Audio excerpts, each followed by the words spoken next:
ابن مسعود کہتے ہیں جب کوئی آدمی اللہ سے سوال کرنے کا ارادہ کرے تو پہلے وہ اللہ کی ایسی حمد و ثنا بیان کرے جو اس کے لائق ہے، پھر نبی صلی اللہ علیہ وسلم پر درود بھیجے، اس کے بعد دعا کرے۔ اس طرح کرنے سے ممکن ہوگا کہ وہ کامیاب ہو جائے، یعنی اپنی مطلوبہ چیز کو پا لے، اس کی دعا قبول ہو جائے۔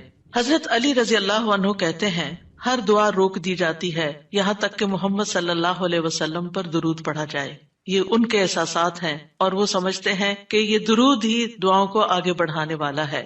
مناوی کہتے ہیں کل دعاء محجوب، یعنی ہر دعا سے قبولیت روک دی جاتی ہے یہاں تک کہ دعا کرنے والا نبی صلی اللہ علیہ وسلم پر درود پڑھتا ہے، یعنی دعا اللہ کی طرف نہیں اٹھتی یہاں تک کہ اس کے ساتھ نبی صلی اللہ علیہ وسلم پر درود کو نہ ملایا جائے، کیونکہ درود دعا کی قبولیت کا وسیلہ ہے۔ ہم نے دعا کی اہمیت اور آداب میں پڑھا تھا کہ کچھ وسیلے ایسے ہیں جو جائز ہیں اور کچھ وسیلے ایسے ہیں جو درست نہیں ہیں۔ تو جائز وسیلوں میں سے ایک وسیلہ کیا ہے کہ ہم درود پڑھیں تاکہ ہماری دعا آگے بڑھے۔ دعا میں درود کی وجہ سے اللہ سبحانہ وتعالی ہماری ساری ضروریات کے لیے کافی ہو جاتا ہے۔ صحیح الترغیب والترہیب میں آتا ہے ایک شخص نے عرض کیا، اے اللہ کے رسول صلی اللہ علیہ وسلم، کیا میں اپنی دعا کا تہائی یعنی 1/3 حصہ آپ پر درود پڑھنے کے لیے مقرر کر دوں؟ آپ نے فرمایا ہاں اگر تم چاہو تو۔ اس نے کہا 2/3 2/3؟ آپ نے فرمایا ہاں اگر تم چاہو۔ اس نے کہا اگر میں ساری دعا درود کے لیے مقرر کر دوں؟ تو رسول اللہ صلی اللہ علیہ وسلم نے فرمایا پھر تو اللہ تمہاری دنیا اور آخرت کے غم و فکر کے لیے تمہیں کافی ہو جائے گا۔ اس کا یہ مطلب نہیں ہے کہ ہم پھر کوئی دعا مانگے ہی نہ، اس کا مطلب یہ ہے کہ زیادہ سے زیادہ درود پڑھیں، یعنی دعائیں تو ہم مخصوص وقت میں پڑھتے ہیں یا پھر جب کوئی ضرورت پیش آتی ہے، لیکن درود ہم ہر وقت پڑھ سکتے ہیں، یعنی ہماری روزانہ کی جو روٹین ہے، چلتے پھرتے اٹھتے بیٹھتے، کیونکہ کچھ لوگوں نے اس کے ساتھ بھی بڑی پابندیاں عائد کی ہوئی ہیں کہ بغیر وضو کے درود نہ پڑھا جائے، سر پہ دوپٹے کے بغیر درود نہ پڑھا جائے، راستے میں کہیں درود نہ پڑھے۔ ایسا کچھ نہیں ہے، دعا ہو، ذکر ہو، درود ہو، وضو کے ساتھ، وضو کے بغیر، راستے میں، سوتے جاگتے اٹھتے بیٹھتے ہر جگہ پڑھ سکتے ہیں۔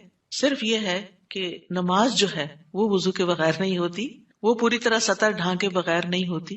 آپ لمبی سے لمبی نماز پڑھ رہے ہیں لیکن آپ نے ایسا دوپٹہ اوڑا ہوا ہے کہ آپ کے بال جھلک رہے ہیں تو آپ کی نماز نہیں ہوگی، آپ کی محنت ضائع ہو جائے گی۔ لیکن درود شریف کے وقت اگر آپ کام کر رہے ہیں، مثلا کھانا پکا رہے ہیں اور آپ نے دوپٹہ اتار کے ایک طرف رکھا ہوا ہے کہ بار بار وہ بیچ میں اٹک رہا ہے تو کوئی حرج نہیں، سر ننگا بھی ہے تو درود شریف پڑھ سکتے ہیں۔ تو درود شریف پڑھتے رہنے سے انسان کے سارے مسائل حل ہو جاتے ہیں، خاص طور پر اگر آپ کے دل پر بوجھ ہے، غم ہے، پریشانی ہے تو درود ان چیزوں کو دور کرنے والا ہے، ان کا ازالہ کرنے والا ہے۔ یہ دنیا اور آخرت کی خیر کو جمع کرنے والا ہے، کیونکہ اللہ تعالیٰ جس کو غم اور فکر میں کافی ہو جائے تو ایسا شخص دنیا اور آخرت دونوں کی پریشانیوں سے نکل جائے گا، کیونکہ نبی صلی اللہ علیہ وسلم نے درود کی فضیلت کیا بتائی کہ پھر اللہ تعالیٰ اس کو دنیا اور آخرت کے ہم و غم کے لیے کافی ہو جائے گا، یعنی پھر سارے معاملات آپ کے اللہ کے سپرد ہو جائیں گے۔ یعنی اذن یکفیک اللہ ما اہمک، تمہاری دینی، دنیاوی، اخروی معاملات، ہر چیز میں جو پریشانیاں ہیں انشاءاللہ وہ دور ہو جائیں گی۔ اس کی وجہ کیا ہے؟ اس کی وجہ یہ ہے کہ انسان اللہ سبحانہ تعالیٰ کی طرف متوجہ ہوتا ہے اور ایک محسن کے احسانات کو یاد کرتا ہے، یعنی جیسے شکر نعمتوں کو بڑھاتا ہے نا، لَإِن شَكَرْتُمْ لَأَزِيدَنَّكُمْ، اگر تم نے شکر ادا کیا تو میں تمہیں کیا کروں گا؟ اور نعمتیں دوں گا۔ درود شریف کیا ہے؟ اگر آپ غور کریں تو درود کیا ہے؟ درود دراصل نبی صلی اللہ علیہ وسلم کے ہم پر جو احسانات ہیں کہ آپ نے ہمیں ایمان سے روشناس کیا، قرآن سے روشناس کیا، حکمت سے روشناس کیا اور ہماری خاطر دعائیں کی، بے شمار احسانات ہیں نا آپ صلی اللہ علیہ وسلم۔ آج ہم آپ کو کیا بدلہ دے سکتے ہیں؟ کس شکل میں بدلہ دے سکتے ہیں؟ ہم آپ کے لیے کیا کر سکتے ہیں؟ ہمارے والدین ہمارے ساتھ احسان کرتے ہیں تو ہم ان کی خدمت کرتے ہیں، ہم ان کو کچھ پکا کے دے دیتے ہیں، ہم ان کو کچھ کھلا دیتے ہیں، ہم ان کو کچھ گفٹ دے دیتے ہیں، یعنی مختلف طریقے سے ماں باپ کو خوش کرنے کی کوشش کرتے ہیں، چاہے انہیں ضرورت ہو یا نہ ہو۔ ہم سب ایسے ہی کرتے ہیں نا، یعنی ہم یہ تھوڑی دیکھتے ہیں کہ ان کو اس وقت ہمارے لاڈ پیار کی ضرورت ہے یا نہیں ہے، وہ دکھی ہیں، پریشان ہیں یا نہیں ہے۔ ہم اپنی محبت کا اظہار کسی نہ کسی شکل میں کرتے رہتے ہیں۔ وہ فوت ہو جاتے ہیں تو پھر کیا کرتے ہیں؟ پھر ان کو وزٹ نہیں کر سکتے، ان کو دیکھ نہیں سکتے، ان کو کچھ دے نہیں سکتے، انہیں کچھ کھلا پلا نہیں سکتے، پھر ہم ان کے لیے بس صرف دعائیں کرتے ہیں یا صدقہ خیرات کر دیتے ہیں. یہی چیزیں ان کو فائدہ دیتی ہیں. نبی صلی اللہ علیہ وسلم کے احسانات ہم پر سب انسانوں سے زیادہ ہیں، ہمارے ماں باپ سے بھی زیادہ ہیں ہم پر. اگر ہم سیرہ پڑھیں اور دیکھیں کہ آپ نے کتنے دکھ اٹھائے، کتنے غم اٹھائے، کتنی پریشانیوں سے گزرے، تو حیران ہو جاتا ہے انسان کہ اتنی بھی سچی خیرخواہی کسی انسان کے اندر ہو سکتی. النبی اولا بالمؤمنین من انفسہم، نبی تو تم سے بھی زیادہ تمہارے لیے مہربان ہے. یعنی ہم اپنی جانوں کے بارے میں اتنے فکر مند نہیں ہوتے، ہم اپنے آپ کو خود جہنم کی آگ سے بچانے کے لیے وہ فکر نہیں کرتے جتنی فکر ہمارے نبی صلی اللہ علیہ وسلم نے ہمارے لیے کی. تو ان کے احسانات کا بدلہ کیسے دیں گے ہم ان کے لیے کیا کریں گے؟ ہم ان کے لیے درود پڑھیں گے. تو یہ درود کا پڑھنا، آپ کے احسانات کا بدلہ تو ہم کہاں سے دے سکتے ہیں، لیکن اس کے جواب میں ایک شکریہ ادا کرنے کا انداز ہے، ان کی مہربانیوں کو اکنالج کرتے ہیں. کیونکہ جو شکر گزار انسان ہوتا ہے وہ دنیا میں بھی مطمئن ہوتا ہے، اس کی ایک فلفلمنٹ ہوتی ہے، اور پھر یہ ہے کہ اس کے آگے کے مرحلے بھی آسان ہوتے. وہ جس کے ساتھ بھی شکر گزاری کا معاملہ کرتا ہے، عام انسانوں کے ساتھ بھی، تو وہ ان کا محبوب بن جاتا ہے. تو جب ہم اللہ تعالیٰ کا شکر ادا کرتے ہیں تو کیا ہم اللہ کے محبوب نہیں ہوں گے؟ جب ہم رسول اللہ صلی اللہ علیہ وسلم کا شکریہ ادا کرتے ہیں، اور شکریہ ادا کرنا صرف زبان سے تھینک یو کہنا نہیں ہوتا، وہ مختلف طریقے سے کسی کو دعا دینا بھی. یعنی اگر ہم کسی کے احسان کا بدلہ صرف دعا کی شکل میں بھی دیتے ہیں تو یہ بھی شکریہ ادا کرنے کی بہت بڑی قسم ہے. اور پلٹ کر واپس تو اپنے اوپر ہی آتا ہے. یعنی جب شکر کسی کا ادا کرتے ہیں، جب کسی کے احسان مند ہوتے ہیں، ایک ہوتا ہے بس صرف تکلفاً رسماً ایک فیشن کے طور پہ، ایک روٹین کے طور پر کسی کو تھینک یو بول دینا، نہیں، دل سے جینوئنلی دوسرے کا شکر گزار ہونا، یہ اس کے دل میں آپ کی محبت بڑھاتا ہے. اس میں آپ کی نیت یہ نہیں ہوتی کہ وہ مجھ سے محبت کرے، نہیں، آپ اس کو اکنالج کر رہے ہوتے ہیں، اس کا احسان مان رہے ہوتے ہیں، اور اللہ تعالیٰ اس کے دل میں آپ کی محبت ڈال دیتا ہے. اور جو ناشکرے انسان ہوتے ہیں، جو ناقدرے ہوتے ہیں، سب سے پہلے تو ہم اللہ ہی کے حق میں ناقدرے، وما قدر اللہ حق قدری، ہم نے اللہ کی قدر ہی نہیں کی جیسا قدر کرنے کا حق ہے. ہم نے نبی صلی اللہ علیہ وسلم کی قدر ہی نہیں کی جیسا کہ قدر کرنے کا حق ہے. تو ہماری یہ تسبیحات اور ہمارا یہ درود شریف اس قدر کی طرف بڑھنے کا ایک چھوٹا سا جسچر ہے کہ ہم واقعی اس بات کو مانتے ہیں کہ ان کے ہم پر احسانات تھے. لہٰذا جب ہم درود پڑھتے ہیں تو اس کا مطلب یہ ہے کہ ہم نے باقی چیزیں چھوڑی اور ہم آپ کا حق ادا کرنے کی طرف متوجہ ہو گئے. تو یہ چیز اللہ تعالیٰ کو کتنی پسند آتی ہوگی کہ یہ اپنے لیے کچھ نہیں مانگ رہا، اپنے لیے نہیں کچھ مانگ رہا، اپنی باتیں نہیں کر رہا، یہ اپنے غموں کو بھول کے، اپنے کاموں کو چھوڑ کے صرف نبی صلی اللہ علیہ وسلم پر درود بھیج رہا، یعنی ان کا احسان مان کر، ان کا شکریہ ادا کرتے ہوئے ان کے لیے دعا کر رہا ہے. نبی صلی اللہ علیہ وسلم اللہ تعالیٰ کے محبوب ہیں، سب سے بہترین بندے ہیں، سب سے بہترین نبی ہیں. اللہ تعالیٰ ان سے محبت کرتا ہے. اللہ تعالیٰ فرماتے ہیں قل ان کنتم تحبون اللہ فاتبعونی یحببکم اللہ، کہہ دیجیے اگر تم اللہ سے محبت کرتے ہو میری اتباع کرو، اللہ تم سے محبت کرے گا. تو نبی صلی اللہ علیہ وسلم کی اتباع ہو، آپ کی سنتوں پر عمل کرنا ہو، آپ پر درود پڑھنا ہو، یہ سب کس میں اضافہ کرتا ہے؟ اللہ کی محبت بندے کو ملتی ہے. یحببکم اللہ، اللہ تم سے محبت کرے گا. اور اللہ تعالیٰ جس سے محبت کرے پھر اس کی تو بات ہی کیا، سیجعل لہم الرحمن ودا، اس کے مسائل کیسے حل نہیں ہوں گے؟ اس کے مسائل ضرور حل ہوں گے، اس کے غم دور ہوں گے، اس کی پریشانیاں دور ہوں گی. لہٰذا جب ہم اس سٹیٹ میں آ جاتے ہیں تو پھر آپ دیکھیں کہ یہ درجہ اس سے بھی بڑھ جاتا ہے جو ہم اپنے لیے خود کچھ مانگ رہے ہوتے ہیں نا. کیونکہ جب آپ کو کسی سے محبت ہوتی ہے تو آپ اس کے لیے کچھ بھی کرنے کو تیار ہوتے ہیں. یہ تو انسان کا حال ہے، انسان کی محبت ہے نا. تو جس انسان سے اللہ کو محبت ہو پھر اس کے مسئلے کیسے حل نہیں ہوں گے؟ اللہ سبحانہ وتعالیٰ اس کے لیے بہترین چیزیں کیوں نہیں کریں گے؟ تو اس طرح یہ درود جو ہے وہ دعا سے بھی بازی لے جاتا ہے کہ انسان اللہ کی محبت حاصل کر لیتا ہے، اور اس کے نتیجے میں دعائیں قبول ہوتی ہیں اور اللہ تعالیٰ کی طرف سے رحمتیں آتی ہیں، درجے بلند ہوتے ہیں، گناہ معاف ہوتے ہیں. لیکن اس کا یہ مطلب ہرگز نہیں کہ آپ باقی دعائیں نہ مانگیں، کیونکہ خود نبی صلی اللہ علیہ وسلم نے ساری دعائیں مانگی ہیں. یہ جو ہم آپ کو جتنی بھی دعائیں سکھا رہے ہیں یہ مسنون دعائیں ہیں، ان کو دعا سمجھ کے پڑھیں اور اس کو ریپیٹڈلی پڑھیں، کیونکہ دعا میں تکرار بھی ضروری ہے. ہم آداب میں پڑھ چکے ہیں، اصرار ضروری ہے، تکرار ضروری ہے، افتقار ضروری ہے. تو اپنی محتاجی، اپنی عاجزی، اپنی ہمبلنس کو ظاہر کرتے ہوئے اللہ تعالیٰ سے مانگتے رہیں. تو درود جو ہے اس کے بارے میں جو قرآن مجید میں آتا ہے، آیت دوبارہ سنتے ہیں، بے شک اللہ اور اس کے فرشتے نبی پر رحمت بھیجتے ہیں، اے لوگو جو ایمان لائے ہو تم بھی ان پر درود بھیجو اور خوب خوب سلام بھی بھیجتے رہا کرو۔ ان اللہ وملائکتہ یصلون علی النبی، اللہ سبحانہ و تعالی خود اور اس کے فرشتے نبی صلی اللہ علیہ وسلم پر درود بھیجتے ہیں۔ اللہ سبحانہ و تعالیٰ درود بھیجتے ہیں، اس کا کیا مطلب ہے؟ یعنی اللہ سبحانہ و تعالیٰ ملائے اعلیٰ میں، آسمانوں کی بلند مجلس میں اپنے بندے، اپنے نبی محمد صلی اللہ علیہ وسلم کی تعریف کرتے ہیں، ان کے بلند مرتبے اور ان کی بلند شان کی خبر دیتے ہیں۔ اللہ تعالیٰ ان کی خود تعریف کرتے ہیں، ثنا کرتے ہیں، آپ پر رحمتیں اور برکتیں نازل کرتے ہیں۔ اور فرشتے بھی درود بھیجتے ہیں، جیسے فرشتے تسبیح کرتے ہیں نا، اور جیسے کائنات کی باقی چیزیں سب اللہ کی حمد و ثنا کرتے ہیں، تو نبی صلی اللہ علیہ وسلم پر بھی فرشتے درود بھیجتے ہیں۔ اور ان کا درود بھیجنا کیا ہے کہ آپ کے لیے رحمت اور مغفرت اور بلندی درجات کی دعا، یعنی ایک تو فرشتے ایمان والوں کے لیے دعا کرتے ہیں، دوسرا یہ کہ فرشتے نبی صلی اللہ علیہ وسلم کے لیے خاص دعائیں کرتے ہیں۔ تو اگر اللہ تعالیٰ ان پہ درود بھیجتا ہے، ان پہ رحمتیں نازل کرتا ہے، فرشتے درود بھیجتے ہیں، تو پھر اہل ایمان کو کیا کرنا چاہیے؟ پہلے اللہ تعالیٰ اور فرشتوں کی بات کی گئی تاکہ ہمارے اندر بھی شوق پیدا ہو کہ ہم بھی درود بھیجیں۔ یا ایھا الذین آمنوا صلوا علیہ وسلموا تسلیما، اے ایمان والو تم بھی آپ پر خوب خوب درود اور سلام بھیجو، صلاۃ و سلام بھیجو۔ یعنی پہلے آسمان والوں کی خبر دی گئی کہ فرشتے ایسا کر رہے ہیں، پھر زمین والوں کو حکم دیا جا رہا ہے کہ تم بھی ایسا کرو۔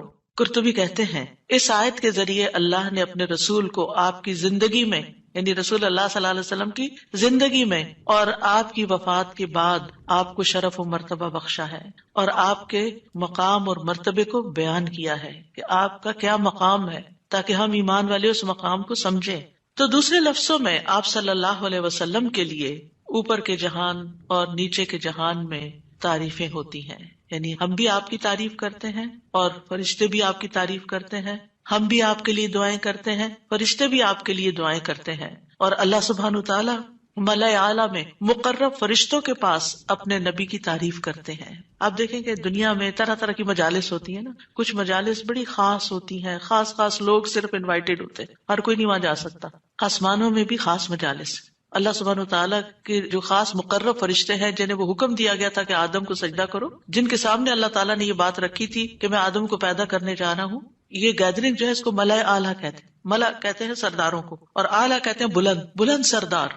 تو یہ ایلیٹ کلاس ہے فرشتوں کی کہ جس کے سامنے اللہ سبحانہ وتعالیٰ نے حضرت آدم کی پیدائش کی بات کی تھی اور پھر اس کے بعد سجدے کا حکم دیا گیا تھا، تو مقرب فرشتوں کے درمیان یا ان کے پاس اللہ سبحانہ وتعالیٰ نبی صلی اللہ علیہ وسلم کی تعریف کرتے ہیں۔ ذرا سوچئے، امیجن کیجئے فرشتوں کی مجلس۔ ویسے تو کوئی فرشتہ اللہ کی نافرمانی نہیں کرتا، ہر فرشتہ اطاعت گزار ہے، ہر فرشتہ اللہ کی بات مانتا۔ یفعلون ما یؤمرون، لپکتے ہیں، دوڑتے ہیں، بھاگتے ہیں، تیز بھاگتے ہیں ایک دوسرے سے، فالسابقات سبقا، ایک دوسرے سے سبقت لے جاتے ہیں اللہ کا حکم ماننے میں۔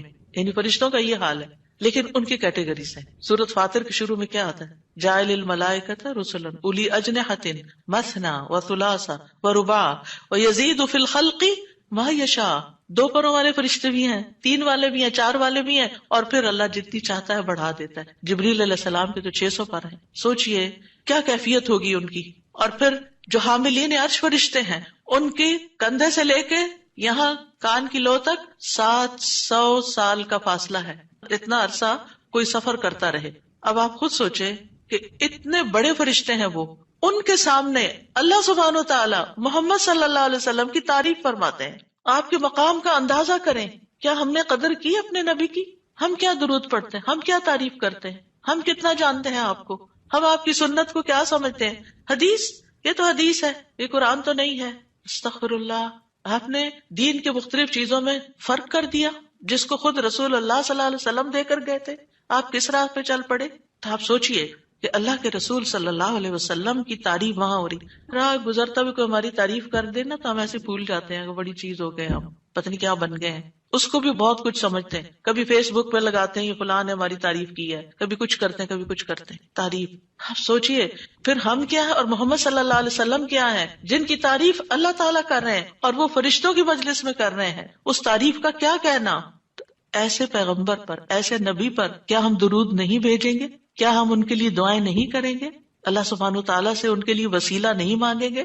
تو صلات کا جو لفظ ہے، صلات کا لفظ اس کے معنی میں رحمت بھی ہے، ذکر خیر بھی ہے، دعا بھی ہے. رحمت، ذکر خیر اور دعا. قاموس میں ہے الصلاة الدعاء والرحمت والاستغفار وحسن الثناء من اللہ عز وجل علی رسولہ صلی اللہ علیہ وسلم. صلاۃ سے مراد دعا، رحمت، استغفار اور اللہ عز وجل کی طرف سے اس کے رسول کی تعریف ہے.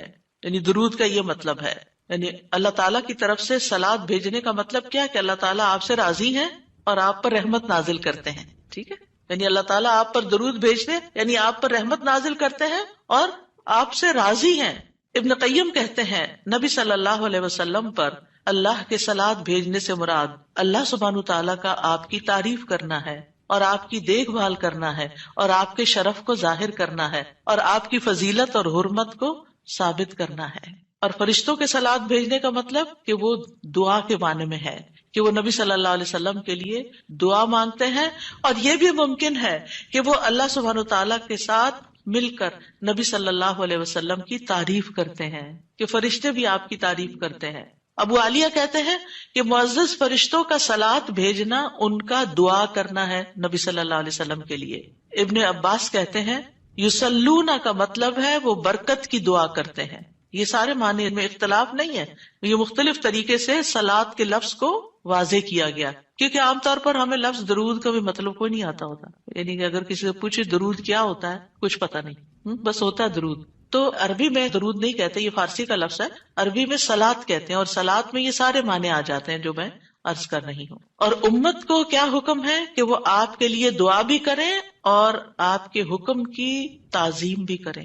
آپ کے حکم کو جو نبی صلی اللہ علیہ وسلم کا حکم ہے اس کو سب کے حکم پر فوقیت دیں، اس کو بڑا سمجھیں. ایک طرف ماں باپ کا حکم، ایک طرف رسول اللہ صلی اللہ علیہ وسلم کا حکم. اگرچہ اللہ سبحانہ تعالیٰ نے ہمیں ماں باپ کے ساتھ احسان کا حکم دیا ہے، ان کی بات ماننے کے لیے بھی کہا ہے، لیکن ان کے مقابلے میں اگر رسول اللہ صلی اللہ علیہ وسلم آ جاتے ہیں تو پھر ہمیں رسول اللہ صلی اللہ علیہ وسلم کی بات کو فوقیت دینی ہے، ترجیح دینی ہے، اہمیت دینی ہے. کیونکہ وہ شخص مومن ہی نہیں ہو سکتا جس کو نبی صلی اللہ علیہ وسلم اس کے والدین، اولاد اور سب انسانوں سے زیادہ محبوب نہ ہو جائیں. یہ ایمان کا کرائیٹیریا ہے. سارے انسانوں، چاہے کوئی کتنے بڑے بڑے اسکالرز ہوں، سائنٹسٹ ہوں، ریسرچرز ہوں، چاند پہ جانے والے لوگ ہوں، جو مرضی ہوں، جہاں رسول اللہ صلی اللہ علیہ وسلم کی بات آ گئی یہ بات سچی ہے. صدق اللہ و رسولہ، اللہ اور اس کے رسول نے سچ کہا ہے. صحیح اوتھینٹک حدیث سامنے آ گئی ہے، ایسا ہی کرنا چاہیے. ریسرچز کہتی ہیں شہد نہ کھایا جائے کیونکہ اس میں بہت سویٹنس ہے. نہیں، قرآن کہتا ہے کہ شہد میں شفا ہے. نبی صلی اللہ علیہ وسلم نے تجربہ کروایا تھا ایک شخص کو، وہ شہد سے پہلے بیمار ہوا تھا اور پھر اسی سے ہی وہ ٹھیک ہوا تھا جس کا پیٹ خراب ہوا تھا. ہمارا یقین ہے اگر شہد خالص ہے، شہد ہے، کچھ اور نہیں، تو پھر اسی میں ہی شفا ہے. یہ ہو نہیں سکتا کہ جو بات قرآن کہہ دے اور جو بات نبی صلی اللہ علیہ وسلم کہہ دے پھر اس میں کوئی شک باقی رہے. کوئی شک نہیں. ہمیں اس شک کو دل سے نکالنا ہے. دو چیزیں ایمان میں خلل ڈالتی ہیں، شبہات اینڈ شہوات. کیونکہ جب ہمارے اندر ڈاؤٹس آ جاتے ہیں نا کسی چیز کے بارے میں تو پھر ہمارا یقین اٹھ جاتا ہے، پھر ہمارا عمل کمزور ہو جاتا ہے. اور اسی طرح جب ہماری خواہشات آگے آ جاتی ہیں تو پھر ہم لیزی ہو جاتے ہیں، ہم اپنی مرضی پسند کے محبوب کام کرنے لگتے ہیں اور دوسرے کاموں کو پیچھے کر دیتے ہیں، چاہے وہ ہمارے لیے زیادہ فائدے کی کیوں نہ ہو. ابن قیم کہتے ہیں ہمارا آپ پر صلاۃ بھیجنا یہ ہے کہ ہم اللہ تعالیٰ سے مطالبہ کرتے ہیں، ہم اللہ تعالیٰ سے دعا کرتے ہیں، اللہم، کہ اے اللہ ہمارے نبی کی اور بھی زیادہ تعریف کریں اور آپ کی فضیلت اور شرف کو ظاہر کریں اور آپ کی تکریم اور اپنی قربت کا آپ ان کے لیے اظہار کریں. یعنی اے اللہ تعالیٰ آپ ان کو اور زیادہ محبوب بنا لیں، اور زیادہ ان کو عزت دیں، اور زیادہ ان کے درجے بلند کریں. اور یہ سچے دل سے تو دعا اسی کی ہوگی نا جو نبی صلی اللہ علیہ وسلم سے محبت کرتا ہوگا اور آپ کی اہمیت کو جانتا ہوگا. ان لوگوں کا درود کیا درود ہوگا جو نبی صلی اللہ علیہ وسلم کو وہ عزت اور مقام دیتے ہی نہیں جو واقعی ان کا ہے. کیونکہ جب تک کسی سے محبت نہ ہو تو اس کے لیے اس درجے کی دعا بھی نہیں ہو سکتی. چاہے دن میں کوئی 10 دفعہ آپ سے کہنا میرے لیے دعا کرو، آپ کریں گے، لیکن اس پیار سے وہ دعا نہیں نکلے گی جس پیار سے وہ دعا نکلے گی جس سے آپ کے لیے محبت. وہ نہ بھی کہے تو آپ اس کے لیے دعائیں کرتے رہتے ہیں. اور پھر یہاں پر اس آیت میں صرف صلاۃ کی بات نہیں بلکہ کیا فرمایا؟ وَسَلِّمُوا تَسْلِيمًا. سلموا، آپ کو سلام کا تحفہ بھی دیں، صرف صلاۃ نہیں بلکہ سلام بھی کریں. تسلیم کا کیا مطلب ہے؟ کہ آپ پر خیر و برکات نازل ہوں، آپ پر اللہ کی رحمتیں ہوں، سلامتیاں ہوں، اور آپ ہر طرح کی تکالیف اور آفتوں سے محفوظ رہیں، ہر طرح کے نقائص سے پاک رہیں. جب ہم کہتے ہیں نا اللہم سلم علی محمد، درود ویسے تو یوں پورا پڑھ کر اللہم صلی وسلم علی نبینا محمد، تو اس کا مطلب کیا ہے کہ یا اللہ محمد صلی اللہ علیہ وسلم کے لیے آپ کی دعوت میں، یعنی آپ نے جو دعوت دی لوگوں کو اسلام کی طرف، آپ کی امت میں اور آپ کے ذکر خیر میں ہر طرح کی سلامتی لکھ دے، ہر طرح کے نقص سے سلامتی ہو جائے. اور اس طرح امت آپ کے لیے جتنی دعائیں کرتی جا رہی ہے، یعنی جب سے نبی صلی اللہ علیہ وسلم کے بارے میں یہ آیت اتری اور جب سے صحابہ کرام اور پھر تابعین تبع تابعین اور امت کے باقی لوگ ان ساری صدیوں میں آپ کے لیے یہ دعا کر رہے ہیں، ان ساری دعاؤں کے اس درود کے نتیجے میں آپ کا مقام بلند ہوتا جا رہا ہے، ہوتا جا رہا ہے، ہوتا جا رہا ہے. آپ سوچئے کہ اللہ سبحانہ وتعالیٰ کتنا قدردان ہے. نبی صلی اللہ علیہ وسلم نے اپنی نبوت کی مختصر زندگی میں جو محنت کی سو کی، لیکن اس کا انعام اور صلہ کتنی خوبصورت شکل میں اللہ تعالیٰ دے رہا ہے کہ دنیا میں آپ کا نام بلند کر رہا ہے اور آپ کو بلندی عطا کر رہا ہے اور آپ کے لیے سب سے دعائیں کرنے کو کہہ رہا ہے. یعنی درود کیا ہے؟ نبی صلی اللہ علیہ وسلم کے لیے دعا، اور وہ دعائیں اللہ تعالیٰ قبول بھی کرتے جا رہے ہیں اور اس کے نتیجے میں نبی صلی اللہ علیہ وسلم کے درجات بلند ہوتے چلے جا رہے ہیں. تو سوچئے جو سنت کی پیروی کرے گا، جو آپ کے مشن کو آگے لے کے بڑھے گا، جو اخلاص کے ساتھ اس رستے کو اپنائے گا، جو یہی کام کرے گا جو محمد صلی اللہ علیہ وسلم نے کیے، جو آپ کا پیروکار ہوگا، جو آپ کی سنت کا متبع ہوگا، جو آپ کے اس مشن یعنی دین کی تبلیغ کے کام کو آگے لے کر بڑھے گا، کیا اللہ تعالیٰ اس کو ایسے ہی چھوڑ دیں گے؟ کیا اللہ سبحانہ تعالیٰ اس کی قدر نہیں کریں گے؟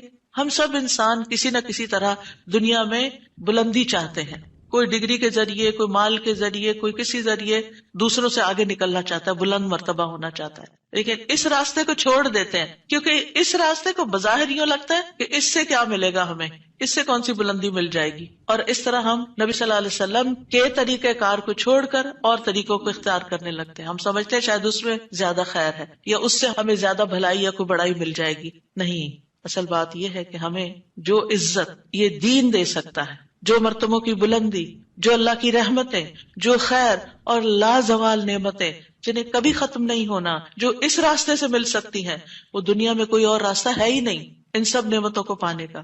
پھر بھی ہم اپنے دین کو حقیر سمجھتے ہیں اور دین کی خدمت کو فارغ وقت کا کام سمجھتے ہیں اور پورے خوشی اور محبت اور خلوص کے ساتھ یہ کام نہیں کرنا چاہتے. ہمیں ضرورت رہتی ہے کہ کوئی اور آئے، دھکا سٹارٹ کرے اور پھر ہم آگے بڑھیں، کوئی ہمیں موٹیویٹ کرے تو پھر ہم کچھ کریں. ہم خود سے کچھ کرنے والے نہیں. ہم کس بات کے انتظار میں ہیں؟ اصل مشکل یہ کہ ہمارے یقین میں کمی ہے، تو اس یقین کو بڑھانے کی ضرورت ہے. تو اللہ سبحانہ وتعالیٰ اپنے فرشتوں کے بعد ایمان والوں کو حکم دیتا ہے کہ اے مومنو، تم تو زیادہ حقدار ہو کہ نبی پر درود و سلام بھیجو، کیونکہ تمہیں ان کی رسالت سے جو برکتیں حاصل ہوئی ہیں، جو فیض حاصل ہوا ہے، وہ فرشتوں کو تو نہیں ہوا نا. فرشتے تو پہلے سے اللہ کی عبادت کرے. ہمیں عبادت کے طریقے کس نے سکھائے؟ محمد صلی اللہ علیہ وسلم نے سکھائے. آپ کی بدولت ہمیں یہ ساری نعمتیں ملی، تو ہمیں تو زیادہ پھر درود بھیجنا چاہیے. تو صلو علیہ وسلموا تسلیما. تو آپ کا حق اور آپ کی عزت اور آپ کی قدردانی صرف یہ نہیں کہ ہم آپ کی شان میں کوئی گستاخی نہ کریں یا کوئی گستاخی کرے تو اس کے پیچھے پڑ جائیں. آپ کا مقام اس سے زیادہ کا متقاضی کہ آپ پر درود و سلام بھیجا جائے. اور یہ قرآن سے بھی ثابت اور یہ سنت سے بھی ثابت اور یہ فرشتوں کا طریقہ بھی ثابت. اسی لیے آپ دیکھیں کہ نماز کے اندر درود پڑھنا واجب ہے. واجب ہے. اگر آپ نے التحیات پڑھ کے سلام پھیر دیا، درود نہیں پڑھا، تو آپ کی نماز ناقص ہے. لیکن اگر آپس میں آپ کو وضو ٹوٹ رہا ہے مثال کے طور پر، اور آپ سوچتے ہیں کہ اب اگر میں اس موقع پر میری نماز جاتی ہے تو میں کیا کروں گا، تو اگر آپ صرف اتنا بھی پڑھ دیتے ہیں نا اللہم صلی وسلم علی نبینا محمد اور سلام پھیر دیتے ہیں، نماز ہو جاتی ہے. تو یہ یعنی عام حالات میں بھی ہم درود پڑھ سکتے ہیں اور نماز میں تو پڑھنا ہی پڑھنا ہے. اور پھر اذان کے بعد اور مختلف مواقع پر انشاءاللہ دیکھتے ہیں. شیخ سعدی کہتے ہیں آپ صلی اللہ علیہ وسلم پر درود بھیجنا اللہ سبحانہ تعالیٰ اور اس کے فرشتوں کی اقتدا ہے. اور جو حقوق ہم پہ عائد ہوتے ہیں اس کا بدلہ دینا بھی مقصود ہے. آپ کی محبت اور آپ کی تکریم کی علامت ہے. جو آپ سے جتنی محبت کرے گا اتنا ہی درود بھیجے گا. پھر یہ اجر و ثواب کے حصول کا ذریعہ بھی ہے. سبحان اللہ. یعنی جب کوئی انسان شکر گزار ہوتا ہے، قدردان ہوتا ہے، تو اللہ تعالیٰ اس کی کیسی قدردانی کرتے ہیں. درود ہم آپ پر پڑھتے ہیں، ثواب ہمیں مل رہا ہوتا ہے. کوئی احسان نہیں ہے کسی پر، آپ کو بھی ساتھ ہی فائدہ ہو گیا.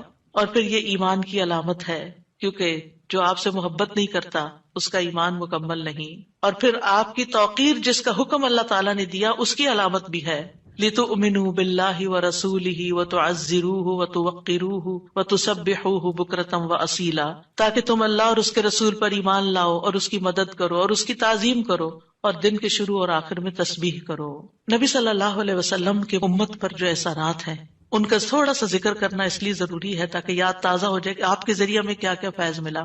سب سے بڑی بات یہ کہ وہ ہمارے بارے میں بڑے رحیم و شفیق تھے. لَقَدْ جَاءَكُمْ رَسُولٌ مِّنْ أَنفُسِكُمْ عَزِيزٌ عَلَيْهِ مَا عَنِتُّمْ حَرِيصٌ عَلَيْكُمْ بِالْمُؤْمِنِينَ رَءُوفٌ رَحِيمٌ. لوگوں تمہارے پاس تمہیں میں سے ایک رسول آیا ہے، اگر تمہیں کوئی تکلیف پہنچے تو اسے گناہ گزرتی، اس کو تکلیف ہوتی ہے. کیا ہمارے اندر بھی دوسروں کے لیے ایسے احساسات ہیں کہ کسی کو تکلیف پہنچے تو ہمیں تکلیف ہو جائے؟ نبی صلی اللہ علیہ وسلم کو ایمان والوں کی تکلیف سے تکلیف پہنچتی تھی. وہ تمہاری فلاح کا حریص ہے. ہم ہیں لوگوں کی فلاح کے حریص کہ ان کو ہدایت ہو جائے، یہ دین کی طرف آ جائے. مومنوں پر نہایت مہربان اور رحم کرنے والا ہے. یہ ہیں ہمارے رسول جن کی گواہی اللہ تعالیٰ نے دی کہ ان کے اندر کے جذبات لوگوں کے لیے کیا ہے اور ان کا مشن کیا ہے اور وہ چاہتے کیا ہیں آپ کے لیے، اور وہ کتنے شفیق اور مہربان ہے. یعنی ایک دائی کی بنیادی صفت ہونی چاہیے کہ وہ دوسروں سے محبت کرنے والا ہو، دوسروں کی خیر کرنے والا ہو. ہم بعض اوقات دین کا کام کرتے ہوئے اتنے پروفیشنل ہو جاتے ہیں کہ ہماری ٹون بھی بڑی اسپارٹ ہو جاتی ہے اور ہمارا انداز بھی بڑا تحکمانہ ہو جاتا ہے. ہم سمجھتے ہیں کہ ہم صحیح معنی میں خدمت کر رہے ہیں. نہیں، کہیں ایسا نہ ہو کہ اس کی وجہ سے لوگ دین سے ہی دور ہو جائیں. نبی صلی اللہ علیہ وسلم کا یہ طریقہ نہیں تھا. اللہ کی قسم ہم جتنے سنت کے زیادہ قریب ہوں گے اتنے ہی زیادہ ہم دین کو فائدہ پہنچانے والے ہوں گے، اور جتنے سنتوں سے دور ہو جائیں گے اور آپ کے طریقے سے دور ہو جائیں گے آپ سے بھی اتنے ہی دور ہو جائیں گے اور دین کو بھی اتنا ہی نقصان پھر دیں گے. نبی صلی اللہ علیہ وسلم مومنوں پر ان کی جانوں سے بھی زیادہ قریب ہیں. النبی اولی بالمؤمنین من انفسہم وازواجہ امہاتہم. یہ نبی مومنوں پر ان کی جانوں سے زیادہ حق رکھنے والا ہے اور اس کی بیویاں ان کی مائیں ہیں. نبی صلی اللہ علیہ وسلم نے فرمایا دنیا میں کوئی مومن ایسا نہیں جس سے میرا دنیا اور آخرت میں سب سے زیادہ قریب کا رشتہ نہ ہو. اگر چاہتے ہو تو یہ آیت پڑھ لو. یعنی صرف اس دور کے لوگوں کے لیے نہیں تھے آپ قریب، بلکہ ہمارے لیے بھی ہیں. فرمایا یہ آیت پڑھ لو النبی اولی بالمؤمنین من انفسہم. نبی مومنوں پر ان کی جانوں سے بھی زیادہ قریب ہیں. لہٰذا جو کوئی مومن مر جائے اور مال چھوڑ جائے تو وہ اس کے خاندان کو ملے گا، اس کے وہ وارث ہوں گے، اور جو قرض یا عیال چھوڑ جائے وہ میرے پاس آئے، میں اس کا بندوبست کروں گا. آج کوئی حکمران، کوئی لیڈر ایسا ہے جو یہ کہے کہ تمہارا کوئی فوت ہو جائے جو وہ چھوڑے وہ سب تمہارا، لیکن اگر کوئی تمہاری ضرورت ہے تو میرے پاس آ جاؤ؟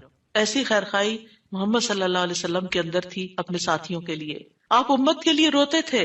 نبی صلی اللہ علیہ وسلم نے ابراہیم علیہ السلام کے بارے میں یہ آیت پڑھی رب انہن اضللن کثیرا من الناس فمن تبعنی فانہ منی، کہ اے میرے رب ان بتوں نے بہت سے لوگوں کو گمراہ کر دیا ہے تو جو میری پیروی کرے وہ مجھ سے ہوگا. اور یہ آیت جس میں عیسیٰ علیہ السلام کہتے ہیں ان تعذبہم فانہم عبادک وَإِن تَغْفِرْ لَهُمْ فَإِنَّكَ أَنْتَ الْعَزِيزُ الْحَكِيمُ. اے اللہ اگر تو انہیں عذاب دے، یعنی جو میرے پیروکار ہیں، تو تیرے بندے ہیں دے دے، اور اگر تو بخش دے تو بے شک تو عزیز الحکیم ہے. نبی صلی اللہ علیہ وسلم نے کیا فرمایا؟ ابراہیم علیہ السلام نے کہا بس وہ میرے ہیں جو میری پیروی کرے. عیسیٰ علیہ السلام نے کہا تیرے بندے ہیں، تو چاہے تو سزا دے دے. نبی صلی اللہ علیہ وسلم کو دیکھیے، پھر آپ نے یہ دو آیتیں پڑھ کے اپنے ہاتھ اٹھائے اور فرمایا اے اللہ میری امت میری امت، امتی امتی، اور آپ رونے لگ گئے. یہ آپ کے دل میں امت کے لیے پیار تھا. امت کے دل میں محمد صلی اللہ علیہ وسلم کے لیے کیا محبت ہے.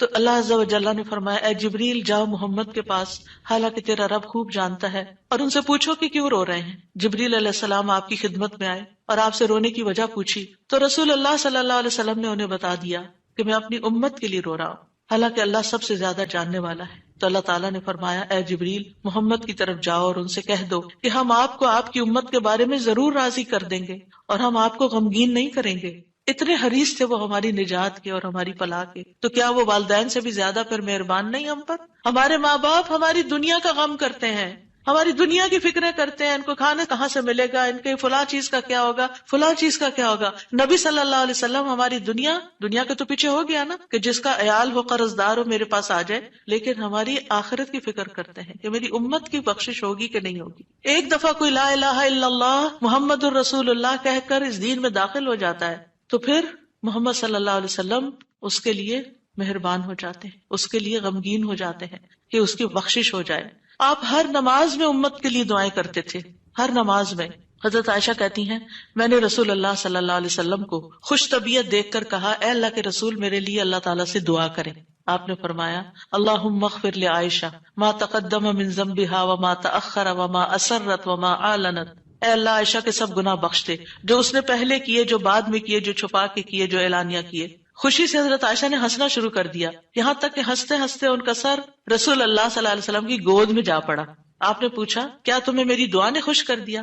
انہوں نے کہا بھلا مجھے کیا ہے کہ آپ کی دعا خوش نہ کرے، آپ کی دعا سے ہی خوش ہوئی ہوں. آپ نے فرمایا اللہ کی قسم میں ہر نماز میں اپنی امت کے لیے یہ دعا کرتا ہوں. یہ احسانات ہیں آپ کے ہم پر، اور آپ نے اپنی مقبول ترین دعا جو تھی اپنی امت کے لیے محفوظ کر لی. نبی صلی اللہ علیہ وسلم نے فرمایا مجھ سے کہا گیا آپ مانگیں، کیونکہ ہر نبی نے مانگا ہے، ہر نبی کو ایک مقبول دعا دی گئی ہے کہ جو اللہ تعالیٰ ضرور قبول کرے گا. لیکن میں نے اپنا سوال قیامت کے دن کے لیے مؤخر کر دیا، ڈیلے کر دیا، وہاں جا کے مانگوں گا اور وہ تمہارے لیے ہوگا، اور لا الہ الا اللہ کی گواہی دینے والے ہر شخص کے لیے ہوگا. ہمیں اگر اللہ تعالیٰ کی طرف سے یہ پیغام آئے کہ کوئی ایک دعا مانگ لو وہ ضرور قبول ہوگی، تو ہم جھٹ سے اپنے لیے کوئی دنیا کی دعا مانگ لیں گے جو جلد ختم بھی ہو جانے والی. اس سے آپ کی حکمت کا اندازہ لگائیں اور ہمارے لیے آپ کی محبت کا اندازہ کریں. آپ کی وجہ سے امت کو شفاعت ملے گی. نبی صلی اللہ علیہ وسلم نے فرمایا مجھے 5 چیزیں ایسی دی گئیں جو مجھ سے پہلے کسی کو نہیں دی گئی. ان میں سے ایک مجھے شفاعت عطا کی گئی، یعنی نبی صلی اللہ علیہ وسلم کو شفاعت کا حق دیا گیا. نبی صلی اللہ علیہ وسلم امت کی شفاعت کی خاطر تمام رات فکر مند رہے. ابو ذر کہتے ہیں ایک مرتبہ رسول اللہ صلی اللہ علیہ وسلم نے نماز شروع کی اور ساری رات صبح تک ایک ہی آیت رکوع اور سجود میں پڑھتے رہے کہ اللہ اگر تو انہیں عذاب میں مبتلا کر دے تو یہ تیرے بندے ہیں، اور اگر تو انہیں معاف کر دے تو بڑا غالب حکمت والا ہے. جب صبح ہوئی تو میں نے عرض کیا یا رسول اللہ آپ ساری رات صبح تک رکوع اور سجود میں ایک ہی آیت پڑھتے رہے. آپ دیکھیے کہ وہ جو سوال اکثر آتا ہے نا کہ سجدے میں قرآنی دعا پڑھ سکتے ہیں یا نہیں، اس کا یہ جواب ہے، ٹھیک ہے، کہ قرآنی آیت جو دعا کی شکل میں ہو وہ پڑھ سکتے ہیں. آپ صلی اللہ علیہ وسلم نے فرمایا میں اپنے رب سے اپنی امت کے لیے سفارش کا حق مانگ رہا تھا. یہ دعا کر کے امت کے لیے سفارش کا حق مانگ رہا تھا جو اللہ نے مجھے عطا کر دیا، اور انشاءاللہ یہ ہر اس شخص کو نصیب ہوگی جو اللہ کے ساتھ کسی کو شریک نہیں ٹھہراتا، شرک نہیں کرتا.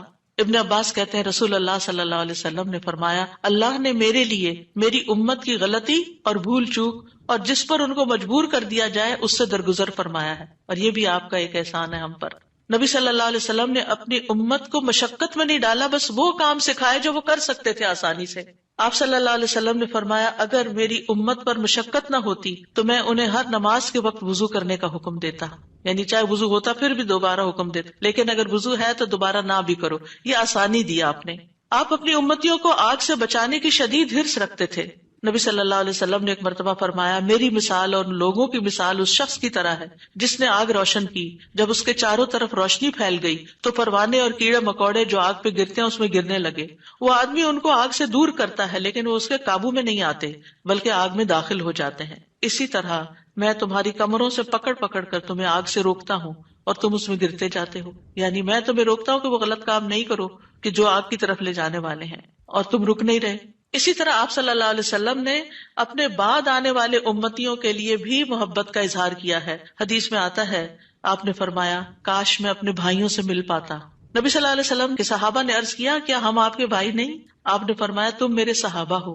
میرے بھائی وہ لوگ ہیں جو مجھ پر ایمان لائے ہوں گے لیکن میری زیارت نہ کر سکے ہوں گے، یعنی آپ کے بعد دنیا میں آئے ہیں. پھر یہ ہے کہ درود شریف پڑھنے کے فائدے کیا ہیں.